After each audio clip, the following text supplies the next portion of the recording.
کام رہ جائے گا جس نے اہل بیت کو چھوڑا ہے. اب آئیے واپس, ہم نے تو نہیں چھوڑا. قرآن کی یہ 2 آیتیں, 2 حکم تو بتائے, لیکن اصل میں حق مومن کا ایک ماحول بنا رہا. خبردار یتیم کے مال کے قریب نہ جانا بے احتیاطی کے ساتھ. خبردار ایک دوسرے کو ناپ تول میں کمی کا نشانہ نہ بنانا. اب قرآن نے کہا ہم نے کوئی مشکل حکم نہیں دیا.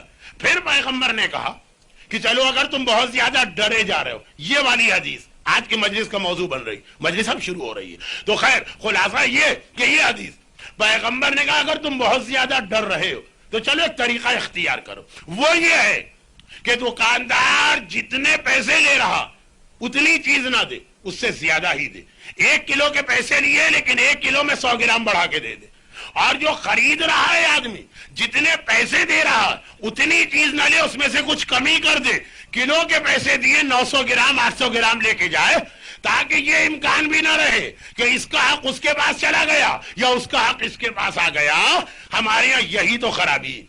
اسلام کیا کہہ رہا, جو تمہارا حق بنتا, ایک اصول اس سے نکلا, جو تمہارا حق بنتا. بھائی ہم خریدنے گئے دکان پہ ایک چیز, 1 کلو کے پیسے دیے, 1 کلو تو ہمارا حق بن رہا ہے نا, لیکن کیا کہا اسلام نے, اپنے حق سے کچھ کم ہی لیا کرو. اور دکاندار جب اس نے 1 کلو کے پیسے لیے تو اب اس کا حق بنتا ہے نا کہ خالی 1 کلو دے, نہیں, جو تمہارا حق ہے نا اس سے کچھ کم ہی دو, اب کم ہی لو. یہ خالی ناپ تول تک نہ رہا, یہ ہر جگہ رہا.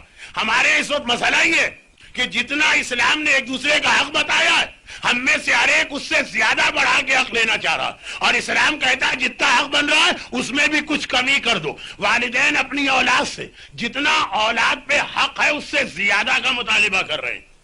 زیادہ کا مطالبہ, ایک چھوٹی مثال دے دوں, گرچہ اس سے غلط فہمی پیدا ہوگی, لیکن میری کون سی مجلس ایسی ہے جس میں غلط فہمی نہیں ہوئی. تو چلے یہ بھی صحیح کہ اب والدین اولاد سے جتنا, بھائی اولاد پہ والدین کا حق واجب, لیکن جتنا واجب ہے اتنا ہی نا, وہ اس سے زیادہ کا مطالبہ کر رہے ہیں.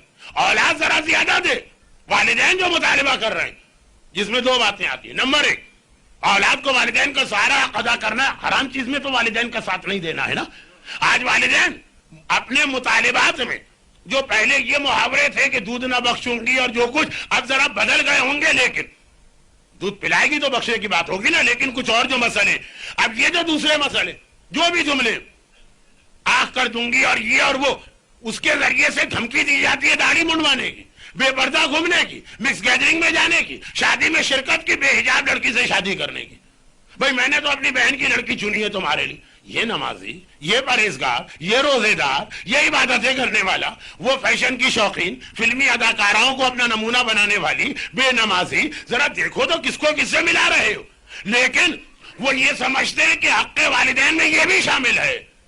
خالی اپنے ماں ہونے یا باپ ہونے کا وہ دباؤ, اولاد کو یہ ساری چیزیں والدین کی ماننا واجب نہیں ہے.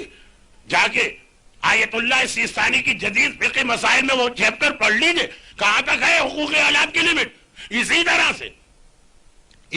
سے جو میں نے کہا 2 باتیں. دوسری بات یہ تھی اختلافی, پہلی بات میں تو سب میرے ساتھ, وہ یہ کہ ماں کا سارا حق اولاد پر ہے, بہو پر نہیں ہے.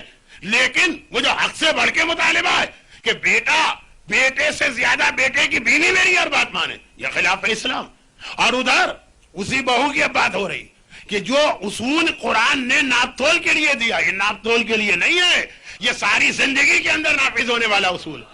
بہو ہے, بہو پہ واجب اپنی ماں ہے, ساس تو نہیں ہے, لیکن جتنا حق دینا اس سے کچھ بڑھا کر ہی دو. جو ماں کو دیتی ہے اتنا ہی ساس کو بھی حق دو. یہ قرآن سورہ انعام میں بتا رہا ہے. ہم خالی ناپ تول میں الجھ کے رہ گئے. جتنا حق تم پر واجب ہے, دکاندار نے پیسے لیے ہیں فقط 1 کلو کے, لیکن 1.25 کلو دو, جتنا واجب ہے اس سے زیادہ.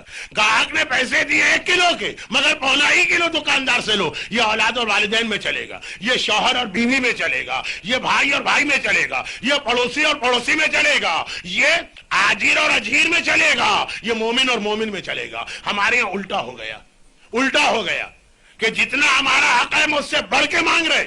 اسلام کہتا ہے جتنا حق ہے اس سے کم مانگو. اس اصول پہ عمل کرنا شروع کر دیجئے, کم از کم مومنوں کے آپس کے 90% اختلاف ختم ہو جائیں گے.